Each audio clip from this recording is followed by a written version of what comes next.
Well, I mean, Rhyolite Ridge is really, as far as we know, a unique deposit. It really is a freak of nature in a lot of ways. It was laid down as a sediment rather than like a hard rock deposit, which is typical in, say, Southwest Australia, or the brines primarily up in the Lithium Triangle in Argentina and Chile.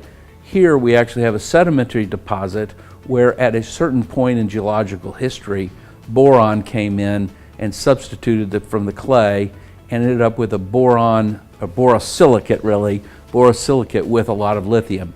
And when we have done all our work on this material and the leaching of that material, it came out very, very efficiently, very economically, and with very high recoveries. And that allows us then to use all standard practices, standard procedures to take it all the way to a large-scale boric acid producer, and also producing about 20,000 tons of lithium for the battery market.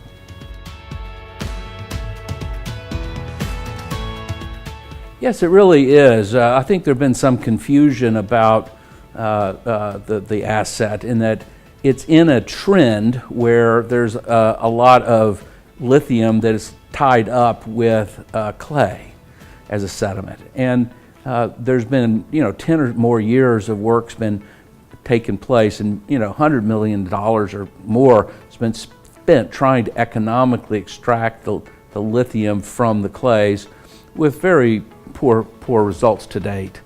And so many people think that since we have a big thick section of clay with lithium as well, that's what we're focusing on. And in fact, we are not focusing on that at all. We'll stockpile the clay with lithium for future if we can ever figure out how to get it out economically.